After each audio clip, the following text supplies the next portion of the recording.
Alors, mon activité de base, on va dire que je suis thérapeute, entre autres. Je suis passée par la kinésithérapie classique et par l'ostéopathie pour avoir tout ce qui est anatomie, pathologie, physiologie. Ça, je suis passionnée depuis que je suis toute petite, donc ça, c'était facile. Et devant la limite imposée par la rééducation, je me suis vraiment intéressée à tout ce qui était autres pratiques, énergétiques, émotionnelles, dans la globalité, et aussi dans la douceur, le co-soin, la co-création avec le corps, avec les cellules, le fait de demander gentiment pour que le corps puisse lui-même faire les adaptations qu'il est capable de faire, en lui apportant l'aide avec la médecine traditionnelle chinoise, en travaillant sur les énergies du corps, pour lui permettre de lui-même se rééquilibrer, et en l'aidant pendant les soins, bien sûr, avec les points d'acupuncture, mais avec les mains, pas les aiguilles. Ce qui reste une pratique un peu plus douce, je trouve. Voilà. Tu me fais régulièrement des soins et quand je parle d'alimentation pranique avec toi, un jour on a parlé du fonctionnement des organes. Il y a beaucoup de personnes qui me disent ouais mais l'alimentation pranique, à quoi ça sert d'avoir des organes pour digérer si on mange de la lumière, ça sert à quoi? Et un jour tu m'as parlé du système du foie, à quoi il servait l'estomac et puis tout ce qui se combine. Est-ce que ce serait possible que tu me parles de ça parce que ça m'intéresserait de recomprendre et puis de le partager aussi avec d'autres? Ouais, bien sûr. Ouais. Pour les Chinois, tous les organes ont un rôle physique pour les cellules, pour la digestion, la création d'énergie à partir de l'alimentation, mais aussi un rôle énergétique et émotionnel. Et ils sont tous interconnectés, ils s'équilibrent les uns les autres, ils se protègent les uns les autres. Et quand ça va mal, ils peuvent aussi s'impacter les uns les autres. Donc on va prendre le tube digestif de manière générale. Donc il a une fonction de descente. Ça, on va parler de l'énergie de l'estomac. Tout le tube digestif, depuis la bouche jusqu'à la sortie, c'est le méridien de l'estomac dans la fonction digestion, déstructuration. Donc quand on va manger, ça va digérer les aliments en petits nutriments et préparer les sels. Et dans la fonction assimilation, après, on a le méridien de Rath qui va absorber, assimiler et diffuser donc, par le sang tous les nutriments pour aller vers les cellules. Donc on a tout ce tube digestif dans la descente qui est lié au méridien de l'estomac, tout le tube digestif dans la remontée de l'assimilation lié au méridien de Rath. Si on prend rien que cela, lorsqu'on est en alimentation pranique, en jeûne, en pause ou en repos de manière générale, en repos alimentaire, ces organes vont pouvoir utiliser leurs fonctions énergétiques qui sont pour l'estomac digérer les émotions, digérer le vécu, les éléments de vie. On peut le sentir quand on a eu une grosse émotion, un gros impact, ça nous reste sur l'estomac, on peut plus difficilement manger parce que c'est comme s'il y avait déjà quelque chose à digérer. Et donc voilà, l'estomac va vraiment nous aider à digérer ces émotions. Et on peut le retrouver sur le méridien quand il y a des émotions non digérées. Alors le méridien de l'estomac, il part du deuxième orteil. Du deuxième orteil. Il monte le long du tibia sur l'extérieur. Ok. À peu près de manière droite sur la cuisse. D'accord. Et ensuite, au niveau du tronc, c'est là qu'il y a les points émotionnels. Il monte comme ça, il passe ici au niveau du mamelon. Ok. Clavicule, la gorge, il remonte. Alors il a un petit point ici, suivant les descriptions, ça se termine sous l'œil. Okay. Les Chinois piquent sous l'œil. En France, on pique pas sous l'œil. Okay. Donc il a tout ce trajet-là. Et toute cette partie-là va être des points émotionnels. Donc il n'y a que cette partie-là où ce sera des points émotionnels? Ce sera majoritairement émotionnel. Ce qui fait que s'il y a un point qui est fermé à ce niveau-là, ça peut être une émotion non digérée. Okay. Donc c'est intéressant. Et plus on est vers la terre, plus on est au niveau des jambes, plus ça va être physique. Okay. Donc on a sur le méridien de l'estomac un point réservé à l'estomac, un point réservé au gros intestin, un point réservé à l'intestin grêle. Donc on peut savoir un peu l'état des organes physiques à partir des points sur le méridien de l'estomac. Okay. Donc l'estomac, c'est vraiment ça, digérer les émotions, digérer le vécu. La rate qui va être dans l'assimilation, elle va être dans l'assimilation également quand on est en pause, des événements vécus, des leçons de la vie. Et elle va avoir un lien avec le mental aussi. Il y a toujours une fonction avec un curseur dans l'équilibre. La rate, quand elle va bien, ça tourne rond. Ça avance, il y a des rouages qui se transmettent l'énergie, enfin ça, c'est fluide. Quand elle va pas bien, on rumine et on tourne en rond. Et on a des pensées incessantes, des ruminations. Donc on voit aussi l'impact avec la pause alimentaire, parce que la rate, au niveau alimentation, va être blessée par des excès de sucre, des excès de produits laitiers, l'alimentation froide et crue. Alors on sait bien que c'est bon pour la santé, mais toujours dans l'équilibre. Et si d'autres organes sont en faiblesse, la rate n'aura pas suffisamment de force, parce qu'elle va soutenir aussi le reste, pour digérer ce qui est cru, ce qui est froid. Le fromage, par exemple, dans notre région, va être froid et humide, et la rate, elle n'aime pas. Okay. Et d'autant plus l'hiver, alors qu'on a tendance à manger des plats de fromage parce que ça réchauffe. Le climat étant froid et humide, l'alimentation froide et humide, on va perdre l'équilibre. Okay. Et si on perd l'équilibre au niveau alimentaire, l'énergie de la rate va être occupée à essayer de se dépatouiller au niveau physique, elle sera beaucoup moins performante pour nous dépatouiller au niveau mental. Okay. Et donc on peut décompenser, entre guillemets, une situation mentale qu'on aurait pu dépasser si on n'avait pas été impacté au niveau digestif.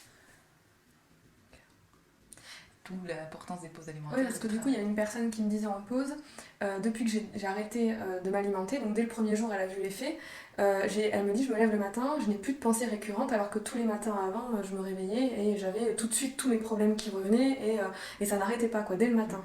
Il m'a dit, c'est incroyable, pendant une semaine, j'ai absolument pas eu de pensées négatives, récurrentes, comme j'ai pu avoir avant. Donc ça peut être en lien, du coup, avec cette rate qui ne ruminait plus, parce qu'elle n'était pas sollicitée dans une alimentation particulière, quoi. C'est ça. Okay. Elle est libre d'utiliser son énergie pour régler à un plus haut niveau. Et du coup, est-ce que pendant ces pauses-là, le fait qu'elle ait le temps de régler, y a un effet après la pause, tu vois ? Est-ce qu'elle, du coup, elle prend le temps de traiter et de redistribuer l'énergie et que ça peut avoir des répercussions après ? Bien sûr, il y a l'effet immédiat où on se sent bien, mais c'est le principe d'un grenier ou d'un gros tas de dossiers sur un bureau.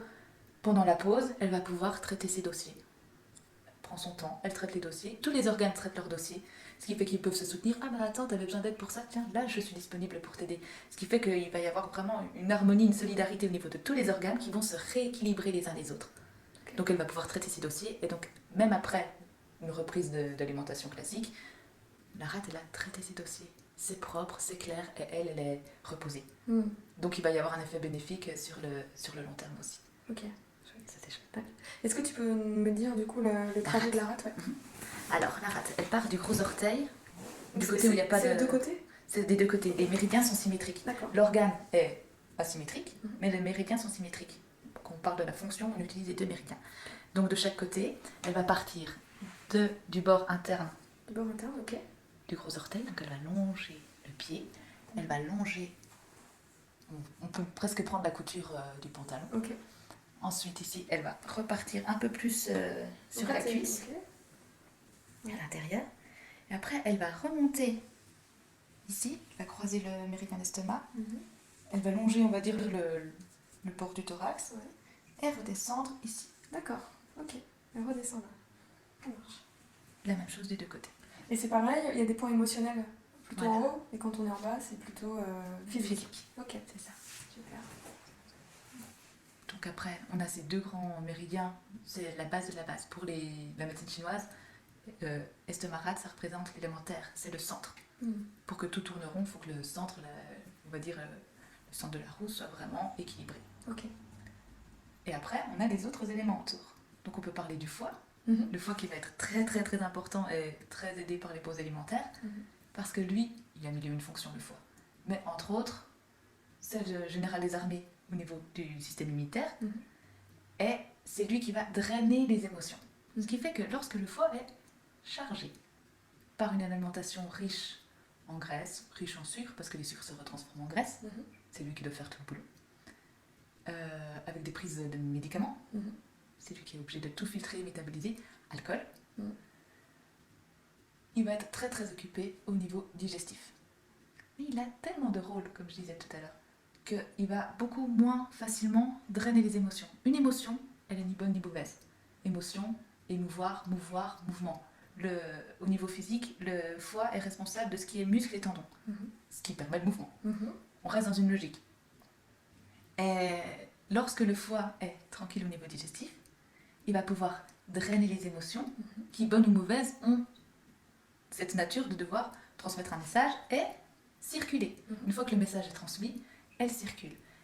Ce qui n'est pas exprimé, que ce soit physiquement, verbalement, artistiquement, va s'imprimer.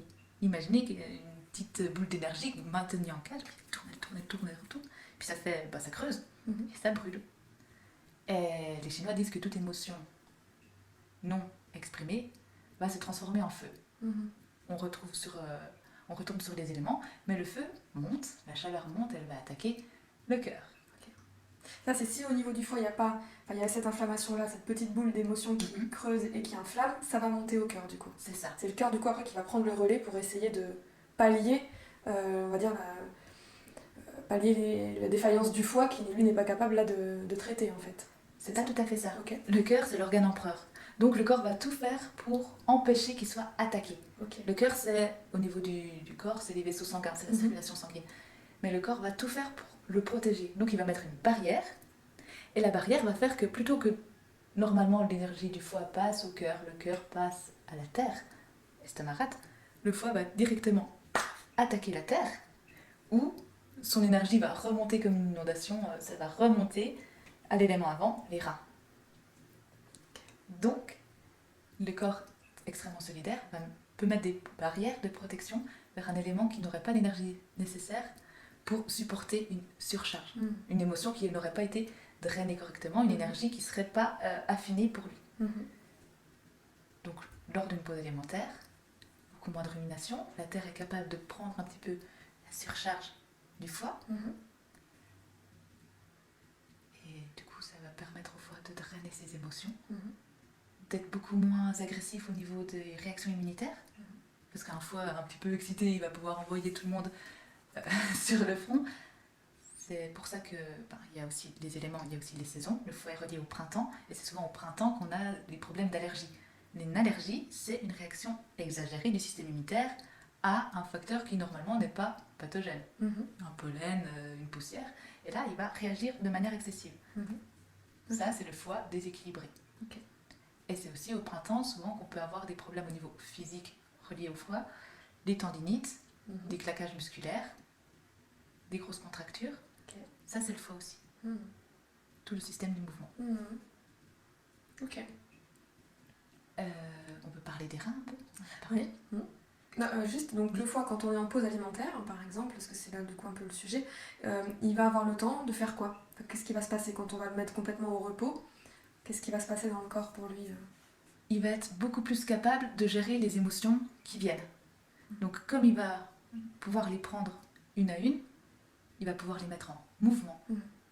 Est-ce qu'on peut le relier à un mouvement aussi physique? Souvent je vois en pause alimentaire, alors quand on parle de jeûne, souvent le jeûne c'est on va rester allongé, assis à attendre que ça passe, et il y a beaucoup de gens, enfin moi ça m'est arrivé de faire ce genre de choses, mais du coup d'avoir des fois des réactions fortes comme des nausées ou des choses comme ça. Je sais pas si c'est lié au foie, mais en tout cas d'être plutôt mal. Et en fait je m'aperçois que quand on se met en mouvement, quand je mets en mouvement mon corps à aller marcher ou à faire du yoga doux, enfin me mettre en mouvement ou danser, même sur une courte durée, je sentais qu'il y avait un regain d'énergie en fait qui était là. Donc je sais pas si c'est lié éventuellement à cette fonction-là du foie. C'est exactement ça. Quand tu te mets en mouvement, le corps va pouvoir évacuer l'énergie, mettre en circulation cette énergie. Donc plutôt que d'avoir à dépenser d'énergie pour la combattre, la contenir, tu peux l'utiliser, la mettre en mouvement, la faire circuler dans le corps. Donc déjà ça va faire du bien à tout le corps parce que ça perfuse de l'énergie qui va être transformée correctement, donc de manière non agressive, et tu peux l'évacuer par le mouvement. C'est pour ça que je disais tout à l'heure, le foie il va bien quand tu dis ce que tu penses et tu fais ce que tu as envie de faire. Et du coup, quand il va bien, il peut drainer. Le fait de le mettre en mouvement va vraiment favoriser son équilibre. Ok, super. Donc on va passer au rein du coup maintenant. Non, juste le trajet du foie. Le trajet du foie. Ouais, trajet du foie. C'est très intéressant parce que le foie, il est juste à côté de la rate. Donc la rate est ici, sur le gros orteil, bord interne. Ouais. Le foie est de l'autre côté, bord externe. Et il va couper un petit peu la rate à plusieurs endroits. Il va vraiment être sur un trajet très interne. Au niveau de son méridien, il va passer par les organes sexuels génitaux. D'accord. Et après, il va se terminer sur les côtes. Ok, c'est terminé. De chaque côté. Donc les points émotionnels vont être dans cette partie-là? Voilà. Ok. Les points physiques plutôt en bas. Voilà. Ok, Ça. super. Voilà les reins maintenant. Les Ouais. reins. Leur fonction. Les reins, leur fonction, ça va être des batteries du corps. Ok.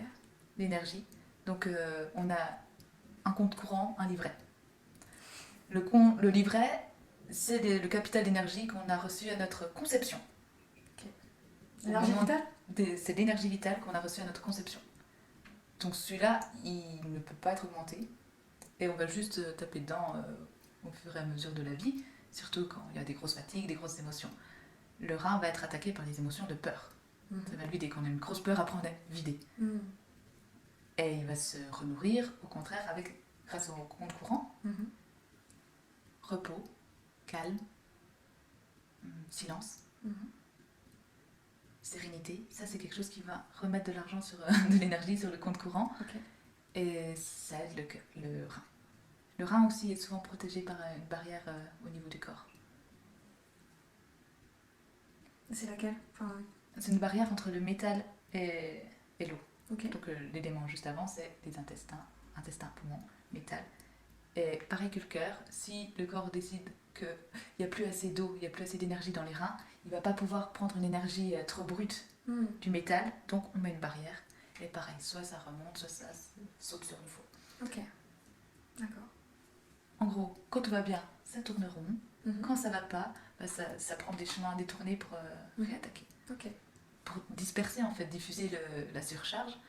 Et le corps est très solidaire, il va aider les différents organes. Quand il y a les barrières, ça devient plus compliqué. Quand c'est surcharge au niveau physique, émotionnel, c'est plus compliqué. Donc les reins, ils ont un trajet très très interne et ils sont en rapport avec aussi tout ce qui est génital, la conception. Ok. Donc toute la vie intra-utérine, c'est l'énergie du rein. Et aussi, ce qui correspond aux ancêtres et aux éléments les plus durs, on va dire, du corps, les os, les dents. D'accord. Les reins, ils ont un trajet interne. C'est le seul... oui, ça passe donc là. C'est ça, c'est la connexion à la terre. C'est vraiment l'énergie nourricière de la terre. Les reins, ils font un petit rond au niveau du talon. Ils montent très en interne. Et après, ils vont avoir ce trajet presque central, donc tout travers le doigt de la ligne médiane. Et ils vont monter jusqu'à là. Donc là, tu as toutes les peurs. C'est ça, tu as toutes les peurs imprimées qui se coincent ici. Donc tu peux avoir au niveau physique, là on a des articulations entre les côtes et le sternum. Tu peux avoir des côtes bloquées qui peuvent te bloquer des vertèbres. D'où les maux de dos. D'où des maux de dos qui peuvent venir de blocage antérieur. D'accord.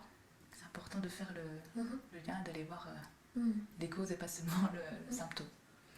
Quand on est en pause, des fois, on arrête de boire parce qu'on n'a pas soif, on sollicite peut-être moins les reins, ça paraît logique. Est-ce que, du coup, on parle beaucoup du jeûne à sec ou de ce genre de choses, et je suis assez adepte parce qu'on sent vraiment qu'il y a un repos profond et que ça vient puiser aussi l'eau dans le corps, et certainement pour la renouveler aussi, on le sent bien, qui stocke les mémoires, etc. Du coup, le fait de mettre en pause les reins de cette manière, sans boire d'eau, quel effet ça peut avoir sur le côté émotionnel? Est-ce que en médecine chinoise, du coup, quel est le lien qu'on peut faire? Comme tu l'as dit, l'eau, ça véhicule les vieux schémas, les vieilles mémoires. Et les Chinois nous expliquent qu'on boit beaucoup trop en Occident. On boit en trop grosse quantité, on va boire un mug. Les Chinois boivent des toutes petites tasses. Et ils disent 5 tasses par jour, ça suffit, parce qu'avec le reste de l'alimentation, il y a de l'eau. Et si on boit trop, on draine de la flotte, alors qu'il devrait drainer juste les déchets. Donc le fait de les mettre au repos, moins tu manges, moins tu as besoin d'eau pour nettoyer, et moins tu bois, plus tu n'as plus qu'à nettoyer le sang. Donc ça les met vraiment au repos, et ça permet au niveau émotionnel de mieux gérer les peurs, d'être moins impacté, parce que s'il n'est pas à drainer tout le temps de la flotte, et quand il y a des peurs, il peut les drainer et les évacuer aussi par les voies naturelles. Donc pour eux, ça permet un repos. La digestion, c'est une dépense d'énergie énorme pour le corps. Et en plus, si on fait des mauvaises associations alimentaires ou si on a une fatigue générale, c'est une charge d'énergie énorme. Et le fait de les mettre au repos, comme c'est les reins qui sont les batteries, ça en bénéficie grandement. Il y a des horaires aussi au niveau des organes. Et les reins, les horaires, c'est entre 22h et 2h du matin. Donc lorsqu'on peut dormir profondément, sereinement, sans être impacté par la digestion, il peut vraiment recharger les batteries. Et en hiver, on est censé dormir beaucoup, avec les nuits qui sont plus longues, plus d'obscurité. Donc une obscurité qui apporte aussi du repos. Et normalement, moins de travail. Et souvent, ce qu'on constate, les sociétés occidentalisées, c'est qu'on travaille autant l'hiver que l'été. On ne respecte pas du tout les rythmes jour-nuit. On part au travail, il fait nuit, on rentre, il fait nuit. On n'a pas du tout la connexion. On se couche tard. On se couche tard. On regarde la télé, du coup, souvent à 23h, t'es encore réveillé. Et en effet, les reins ont déjà commencé leur travail, eux, dans le corps. C'est ça. Ils ont déjà commencé leur travail et ils auraient dû commencer leur régénération, leur travail intérieur. Ce qu'ils ne peuvent pas faire tant qu'on est stimulé. Du coup, ce que moi je me mets en lumière, c'est-à-dire que l'eau, on a tendance à penser que boire, c'est pas une dépense d'énergie pour le corps de traiter de l'eau, des tisanes ou tout ce qui est liquide, on va dire. On imagine que parce qu'on ne le sent pas forcément au niveau intestinal, etc. Mais c'est quand même une dépense d'énergie. Donc, même quand on est en pause, souvent je dis aux personnes ne buvez que si vous avez soif, parce que ça sert à rien de surcharger le corps pour qu'il travaille en fait, parce qu'on s'aperçoit que l'eau devient un élément à digérer pour le corps. Et on le sent vachement quand on est en pause, puisque c'est tout ce qui reste. Et on sent que ça peut demander de l'énergie et beaucoup trop par rapport à nos besoins, en fait, comme font les Chinois, en fait, à boire des petites tasses et pas des grands verres d'eau ou des bouteilles d'eau à la journée, quoi. Mais ce qu'il faut savoir, c'est que l'eau dans notre corps, ce qu'on boit, c'est pas du tout la même eau qu'il y a dans notre corps. Le corps est obligé de la métaboliser, il la purifie. C'est de l'eau purifiée qu'on a dans le corps. Et elle se recycle bien. On a beaucoup moins besoin d'eau que ce qu'on veut nous faire croire. Et donc bien sûr, plus on mange, plus on a besoin d'eau pour nettoyer. Mais il faut faire confiance au corps. S'il a soif, il saura demander la quantité juste. Et l'eau purifiée de notre corps, elle sait très bien se renouveler. Et lorsqu'on est en jeûne, par exemple, en jeûne sec, après en pause alimentaire, il y a peut-être une petite période de jeûne avant d'être en nourriture pranique. Quand le corps se digère les cellules malades au début du jeûne, il va libérer de l'eau purifiée. Donc en fait, il a très peu besoin d'eau. Il récupère, il recycle. Le corps, il est très très bon dans le recyclage. Quand on digère des protéines, on va libérer plein d'eau. Donc, bien sûr, l'eau est importante, mais en quantité beaucoup. Et je mets un accent sur la qualité, parce qu'en pause alimentaire, donc il y a des gens qui boivent d'eau du robinet, que j'accompagne. À chaque fois qu'on est en pause, je leur demande de passer à une eau en bouteille de source avec peu de minéraux dedans, pour justement que le corps n'ait pas encore des minéraux à traiter.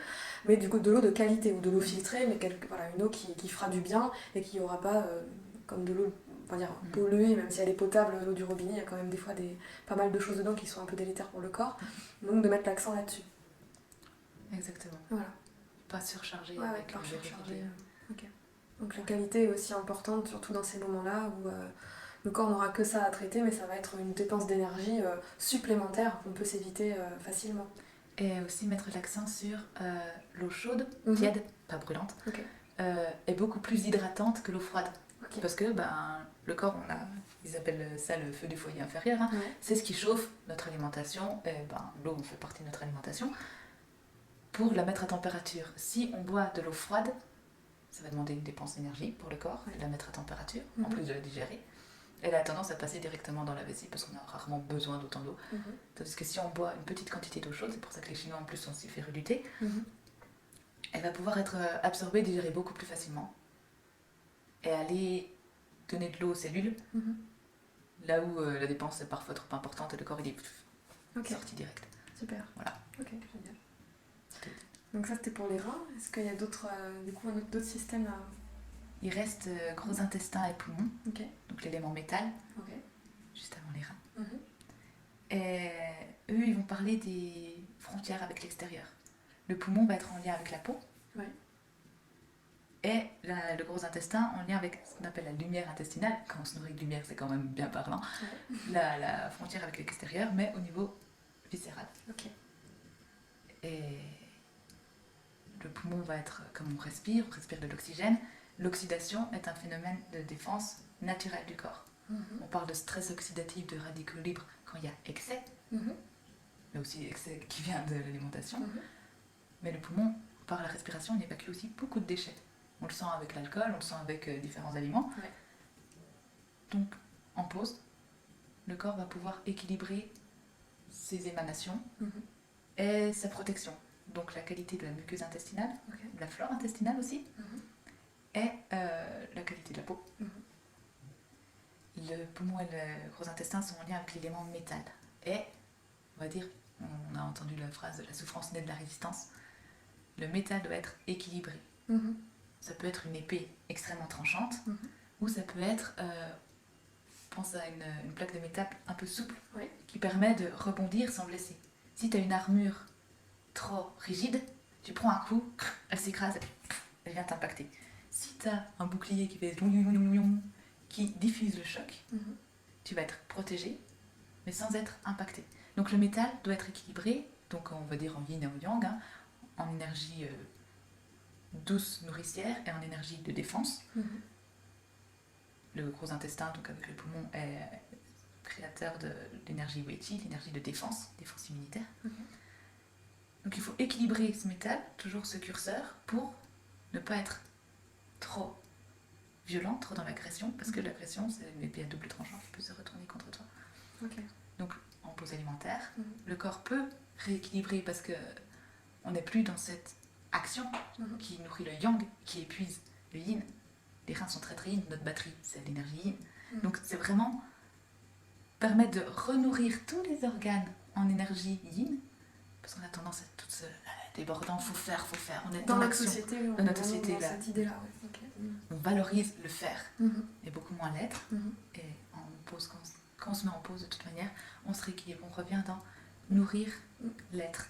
Et nourrir l'être, ça permet de rééquilibrer tous les organes dans cette énergie plus yin, plus profonde, plus calme, et ça remet le métal dans une bonne disposition. Ce qui fait que le corps n'aura plus besoin de protéger le rein d'un métal trop violent. Donc on peut recirculer. Le métal va pouvoir redonner son énergie au rein, qui va donner une énergie équilibrée et importante en quantité au foie, qui va pouvoir gérer les émotions, gérer le mouvement, qui va pouvoir donner une énergie douce au cœur, le cœur organe empereur. Donc plus la barrière, donc le cœur ouvert, l'émotion du cœur c'est la joie, joie sereine, pas l'excitation, mais la joie sereine. Donc c'est aussi ça qu'on ressent quand on est en pause, on est juste bien. Et le cœur va pouvoir renourrir la terre, et la terre va renourrir le métal, et on fait le cycle. Super. Et quand tout va bien, c'est un cycle de nourriture, c'est la mère qui nourrit le fils devient mère qui nourrit le fils. Et tous les éléments peuvent s'équilibrer. Admettons qu'au début de ta pause, ça soit ta rate qui est très très faible. Le fait de mettre tout le monde en repos, la rate elle a un dossier comme ça à traiter. Les organes vont traiter un peu leur dossier propre et dire attends, viens, je te prends ça. Ils vont pouvoir enfin s'entraider, en fait, C'est travailler tous ensemble et pas seuls un peu dans leur coin S'impacter, à essayer de dire moi j'ai pas le temps, traite ça pour moi. Là ça va être ok, ensemble on va soutenir tout le système quoi. C'est ça. On peut donc nous quand tu parlais du faire en fait tout à l'heure et l'être, ce que j'observe en pause alimentaire c'est qu'on laisse la possibilité complètement à ce yin de pouvoir se reconstituer et à être ici, mais on va avoir des actions qui vont être posées dans la douceur.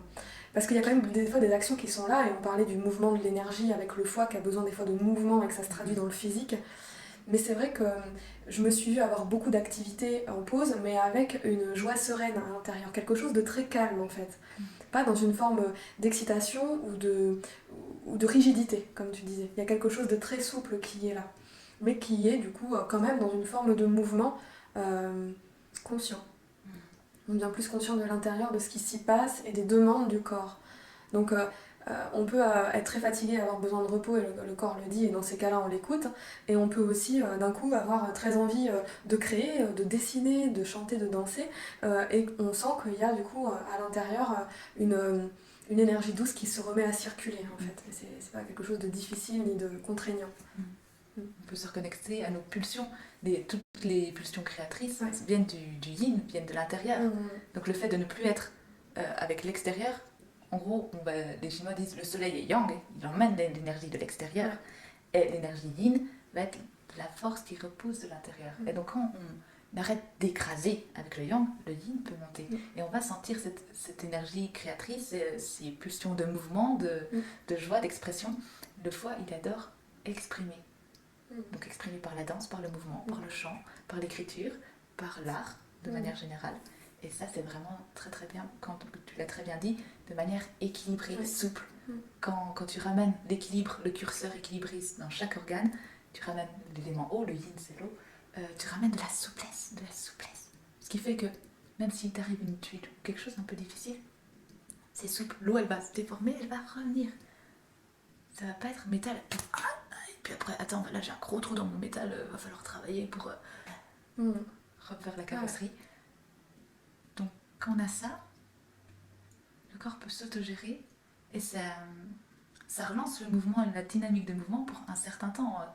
Même si tu reprends une vie plus active, tu vas avoir plus le ressenti de quand c'est juste ou pas. Ton curseur va être beaucoup plus affiné et tu vas pouvoir dire ah là j'ai besoin d'un peu plus de repos, hop tu relances tes reins qui vont pouvoir relancer ça et tu seras beaucoup plus équilibré dans ta vie par la suite parce que ils sont tous renourris, reboostés, régénérés. On voit bien, il y a beaucoup de personnes qui me disent qui ont une activité professionnelle où il y a besoin de créer par exemple des recettes. J'ai une amie qui fait ça, donc qui crée des recettes et pendant les pauses elle a eu énormément de créativité qu'elle n'avait plus jusqu'à maintenant, tu vois. Donc dans le repos elle a retrouvé cette créativité, c'était une pause de 3 jours donc c'était pas énorme et il y avait il y avait plusieurs personnes qui témoignaient vraiment de cette créativité qui arrivait et qui leur donnait envie en fait de redynamiser leur entreprise ou leur travail. C'était assez amusant quoi. J'étais étonnée de cette créativité. Et on le voit beaucoup dans les pauses, ça. Il y a aussi des maux physiques qui disparaissent en très peu de temps, des inflammations, des tendinites ou des choses comme ça, qui n'avaient pas le temps. Le corps n'avait pas le temps aussi d'aller traiter, parce qu'on parlait des émotions, mais il y a aussi tout le côté douleur physique, où là le corps a beaucoup plus de temps pour aller voir des choses qui sont chroniques, donc inflammatoires. C'est très très juste quand tu parlais de balade, de marcher, de se mettre en mouvement, que ce soit en yoga doux, en balade, en étirement, le corps imprime les fascias, donc tout ce qui est enveloppe autour du corps, peuvent se mettre en torsion pour imprimer des tensions mentales qu'on n'a pas le temps de gérer. Donc il fait des stocks en tension. Et le fait de se remettre en mouvement, de faire des étirements doux, on va pouvoir aller libérer ces tensions, les remettre en circulation. Et comme tout le corps est apte et disponible pour les mettre en circulation, les drainer et les évacuer, tout va bien. Ça aide beaucoup à libérer des inflammations, des tensions, des blocages, même articulaires par exemple, parce que si tous les fascias sont tordus, crispés, en torsion, ils perdent en longueur, et donc tout est comprimé. Et le fait de pouvoir respirer, simplement faire respirer, on recircule, l'énergie recircule, redonne de l'espace, et on évacue, on draine. La l'eau va pouvoir faire son travail, le foie va pouvoir faire son travail, la rate est souvent créatrice d'inflammations chroniques. Avec, les Chinois parlent de l'humidité, la rate gère l'humidité dans le corps, et quand c'est humide, ça peut fermenter. Donc voilà, les Chinois expliquent ces inflammations, surtout l'arthrose chronique, des choses comme ça, par cette humidité qui met longtemps à s'installer et qui est du coup difficile à déloger. Une vieille maison très humide, c'est long et difficile à évacuer, c'est dans les murs. Donc dans le corps, c'est la même chose au niveau des articulations. Donc le fait de refaire circuler, ça permet de diminuer l'inflammation et au corps de prendre le temps de régénérer. Donc après, il y a des douleurs qui vont passer très rapidement, des douleurs liées au foie. Le foie, c'est quand même rapide. La rate, c'est beaucoup plus long. Donc il faut aussi accepter qu'il y ait des douleurs, des arthroses, des choses comme ça qui peuvent mettre beaucoup plus de temps à passer. Il faut l'accueillir aussi et se dire que plus on rééquilibre le tout, plus le corps va pouvoir prendre le temps de gérer ça. Mais il y a des douleurs, des gènes physiques qui peuvent prendre beaucoup de temps à passer. L'accepter, ne pas se dire ah ça n'a pas fonctionné, ça marche pas sur moi, c'est des choses qui prennent plus de temps. D'accord. Mais si on est plus équilibré, le corps a le temps de le gérer même lors d'une reprise de vie on va dire classique. Tout à l'heure tu m'as parlé des poumons et de l'intestin, c'est quoi le trajet pour ces méridiens là, qu'on puisse continuer aussi? Méridien du poumon, il part du pouce à l'intérieur comme ça et il va se terminer par là. D'accord, ok. Il y a toute des connexions après au niveau des trajets, donc le poumon va être aussi en lien avec la rate au niveau du trajet, ils se rejoignent tous et ils s'auto-nourrissent parce que l'énergie de l'un passe à l'autre, comme on disait tout à l'heure dans le cycle. Donc voilà, le poumon va avoir ce trajet-là. Le gros intestin, lui, il n'est pas loin. Il part de l'index, plus sur l'extérieur. Et après, il va repasser dans le cou. Et c'est rigolo, il croise sous le nez. Voilà, c'est ça. Il arrive Il jusque se là. termine à côté de la narine. Voilà. Donc de l'autre côté, pareil, croisé. Ok, c'est chouette. Mm-mm. Super. Et le cœur? Le cœur. Petit Ça doigt. En Asie, ils parlent souvent du fil rouge du cœur qui relie deux êtres, l'âme sœur et tout ça. Ah, ok. Ils schématisent ça par un fil rouge qui Donc là, on les relie. relie, Quand ils font des promesses, les Japonais, c'est la promesse du petit doigt. Par là, ok. C'est par le petit doigt, Ah, c'est c'est vraiment beau, le cœur. ok. C'est très drôle. Ah, ouais. Et donc, on a le cœur à l'intérieur et l'intestin grêle de l'autre côté. Parce qu'ils vont toujours par deux, les organes. Et donc, en gros, ils longent de chaque côté, le côté interne. Le corps, il se termine vraiment au creux de l'aisselle. D'accord. Et l'intestin grêle, lui, il va avoir un trajet donc, sur l'extérieur. Il a un énorme trajet avec plein de zigzags. Ah oui, il passe derrière. Au niveau de l'omoplate, il y a beaucoup de douleurs d'omoplate et de nuque, parce qu'après, il remonte dans la nuque. Ok. Et il se termine à l'oreille. D'accord. Ce point-là, c'est le temple de Louis. D'accord. Donc l'impact aussi de ce qu'on entend quand ça peut nous blesser le cœur. Il y a vraiment un trajet hyper important parce que c'est lui qui va décharger les tensions du cœur. Et quand on a le cœur un peu fragile, lui va faire ce premier pare-feu, cette première évacuation de la chaleur. Donc ça va vraiment passer beaucoup de tensions de la nuque, de douleurs au niveau de la nuque, au niveau de l'épaule, sont dues à une surcharge d'émotions et d'énergie du coup dans le méridien de l'intestin grêle. Et il y a un élément dont je n'ai pas parlé, c'est le feu de la terre, qui n'est pas relié à des organes physiques. On a le ministre du cœur et le triple réchauffeur, qui régit les fonctions autonomes du corps, triple réchauffeur. Et le ministre du cœur, ça va être un peu le pare-feu du cœur. Il y a un point, le 6, qui est la porte de protection autour du cœur. Donc quand le cœur a vraiment été attaqué et qu'il a une barrière autour, tu commences par drainer les émotions pour enlever le gros siège autour du cœur. Et après, tu peux ouvrir la barrière pour que le cœur se rende. Et le ministre du cœur va avoir un trajet très central à côté du cœur, en fait. D'accord. Et se terminer vers le poumon. Et le triple réchauffeur va avoir un trajet plus proche de celui de l'intestin grêle. Et il va passer aussi au niveau de la nuque et se terminer derrière l'oreille. Ok. D'accord. Donc en effet, ça passe vraiment en ce moment. Je sais pas si tu as beaucoup de personnes comme ça, mais moi je rencontre beaucoup de gens qui ont beaucoup de problèmes au niveau nuque, cervical, haut du dos.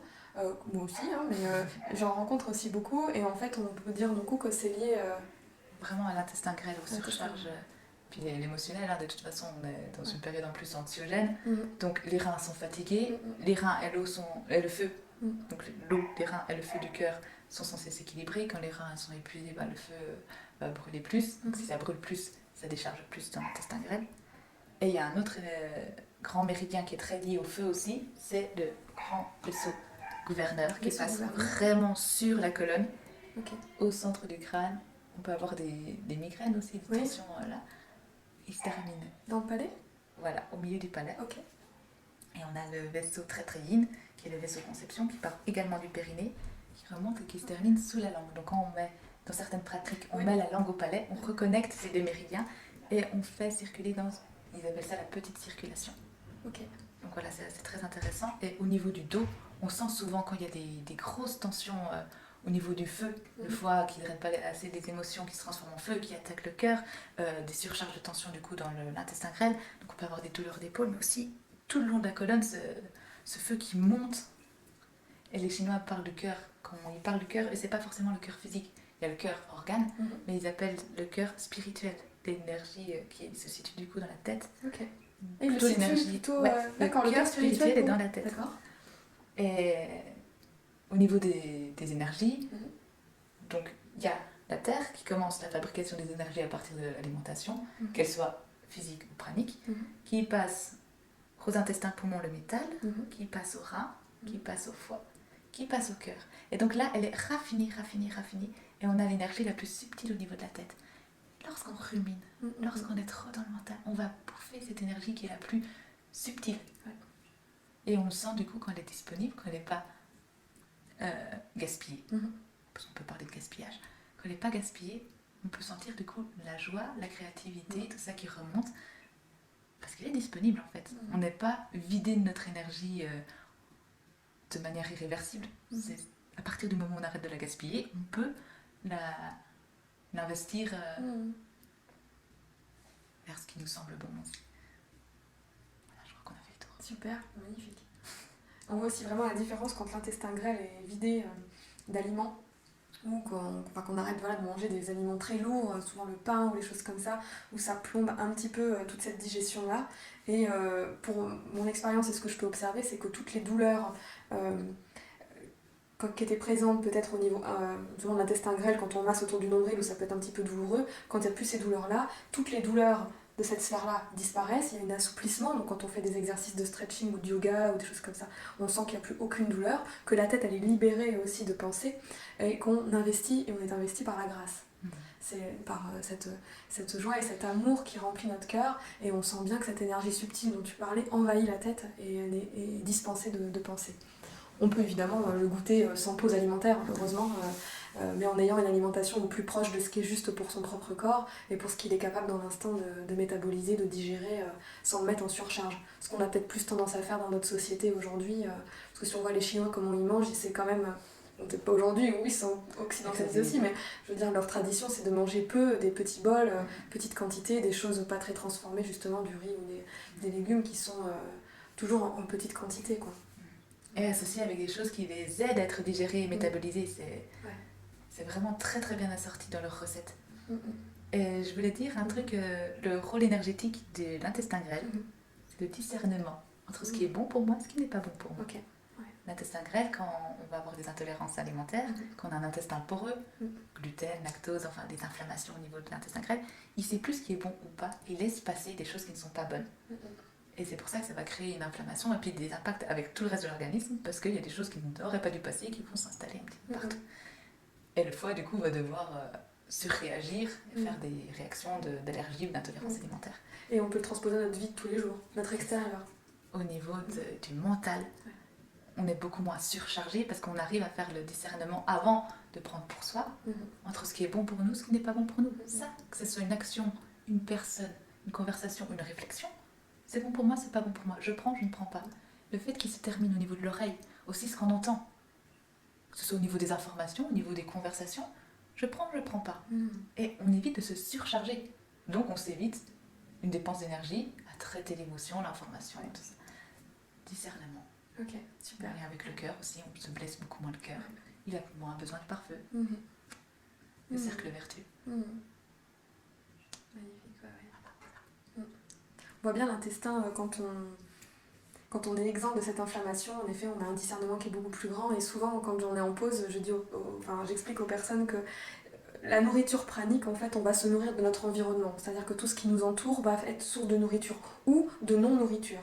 Et c'est être prêt aussi à regarder avec une forme de vérité intérieure ce qui est juste ou pas. Si on n'aime pas son travail du tout et qu'on se met en pause et qu'on continue d'aller au travail, on va s'apercevoir que ça va devenir quelque chose d'encore plus difficile parce qu'on va pas y trouver une nourriture, mais qu'en plus notre discernement qui sera encore plus affiné va nous dire mais non, en fait j'ai rien à faire ici. Et ça va être des fois des moments où les pauses alimentaires vont être déclencheurs de dire non, en fait là je suis pas à ma place et j'ai vraiment envie d'aller trouver une autre situation pour me sentir bien. Ça peut être relation de couple, ça peut être le travail, ça peut être la famille, tout en fait, ou le lieu de vie, ou il y a des personnes qui ont déménagé après des pauses alimentaires. Enfin, parce qu'elles elles se sont aperçues que non, c'était plus nourrissant en fait d'être dans cet environnement-là. Donc c'est assez intéressant de voir que ça peut être aussi des moments qui peuvent être inconfortables, mais parce que qui nous confrontent aussi à ce qui est juste ou pas pour nous, et à être beaucoup plus clair. Alors qu'avant, bon, on le savait, mais on pouvait pallier en allant manger une tartine de Nutella, parce que c'était pour faire redescendre cette gêne, alors qu'en fait on est en train de l'alimenter encore plus. Exactement ça. Les Chinois disent quand on a tendance à manger pour compenser, si on rajoute de la terre sur le feu, il y a un feu émotionnel qui est là, un inconfort qui est là pour nous donner une énergie de mouvement, de changer. Quand on est inconfortable dans une position, on bouge. Donc dans une situation, on est censé bouger. Et lorsqu'on ne veut pas bouger, il faut calmer ce feu. Et comme quand on veut éteindre un feu dans la forêt, si c'est un petit feu, on met un peu de terre dessus. Nous, on va apporter de la terre alimentaire pour calmer. Sauf que quand il reste des braises en dessous, ça continue à chauffer, puis ça peut chauffer plus en profondeur. Et là, on va attaquer les organes en profondeur dans leur eau, dans leur équilibre eau-feu. Et ça, c'est très intéressant aussi de voir et puis de sentir, ok, je sens plus d'inconfort, et c'est normal, et c'est tant mieux, parce que si je sens mon inconfort, ça va me pousser chercher quelque chose qui est plus juste pour moi. Et une autre chose auquel je pensais aussi, qui est très très intéressante, surtout en pause, parce qu'on a plus l'occasion de s'y intéresser, le méridien du ministre du cœur dont je parlais, qui n'est pas forcément relié à un organe, lui, il va être, au niveau de tous les méridiens énergétiques, il va être un peu la gaine autour du vaisseau central, qui est le vide. Pour les Chinois, le vide n'est pas vide, c'est l'ensemble de toutes les potentialités. Tous les possibles sont dans le vide. Et il faut ramener le calme pour avoir accès aux possibles. Et en pause, une fois que tu as tout rééquilibré, tes organes, tes énergies, que tu as rééquilibré tes curseurs, que tu as tes pulsions, tu peux avoir accès au vide et à l'ensemble de ton potentiel à toi. Et donc ça va être plus facile, maintenant que tes curseurs sont justes, de mobiliser ton énergie vers ce qui est juste pour toi. Donc quand tu dis qu'il y a des personnes qui ont pu déménager ou changer une situation, c'est une énergie qui va venir d'elle-même, parce que tu as accès à ton énergie qui est déjà là, ton potentiel qui est déjà là. Et quand je disais ce parfait autour du cœur, quand il s'ouvre, bah, tu vas être connecté au vide, à ton potentiel, et c'est cette énergie qui va pouvoir être mobilisée pour toi. C'est pas un effort supplémentaire. Non, c'est ça en fait. C'est plus un effort de changer quelque chose dans sa propre vie. Alors qu'avant ça pouvait l'être, mais on a récupéré de l'énergie pour pouvoir mettre en œuvre les choses aussi. Et on sent que c'est un effort de maintenir des conditions non nourrissantes. Ouais. Oui, puis c'est un épuisement du coup en termes. Ok. Je me sens plus. Génial, c'est passionnant. J'adore, merci. Super. Bon, on va combiner nos forces du coup dans des stages. Je pense que ça prend tout son sens en fait avec toute ton explication de pouvoir soutenir le corps physique dans ce gros nettoyage qu'il fait quand il est en pause, de pouvoir le soutenir et de pouvoir refaire circuler plus rapidement, peut-être en tout cas dans les pauses alimentaires, ça peut être vraiment un gros soutien, tout comme les automassages, la respiration. Je vais faire des pranayamas parce que c'est vrai que ça permet de détoxifier et de régénérer l'organisme beaucoup plus rapidement. Voilà. C'est optimiser, c'est apporter des outils qui vont aider ce phénomène de régénération, la respiration, les étirements, les mouvements. Les énergies disent, les schémas disent, l'énergie suit la conscience, le sens suit l'énergie. Quand on fait des choses en conscience, que ce soit des pranayamas, des étirements, la marche en conscience, on va faire circuler l'énergie. Et ils disent, quand l'énergie circule, ça ouvre les plans de glissement. Les plans de glissement au niveau du corps, donc les fascias, la mobilisation des muscles. Si ça ouvre ces plans, ça permet plus de circulation d'énergie, ça permet plus de nettoyage. Et ça va vraiment aller dans le même sens, dans un cercle vertueux, une potentialisation de tout ce qui se fait. Et donc voilà, ce que tu proposes pendant les ateliers, en plus de simplement la pause alimentaire, c'est vraiment un soutien et puis une aide quand le corps va avoir peut-être plus de mal à aller rechercher des zones qui sont très encrassées. Le fait de mettre en mouvement, de rapporter la respiration, l'énergie, la conscience, ça potentialise tout ce nettoyage et tout ce rééquilibrage. Voilà. Super. Merci Laure. Grand merci. C'était super, j'adore partager. Attends. Merci beaucoup.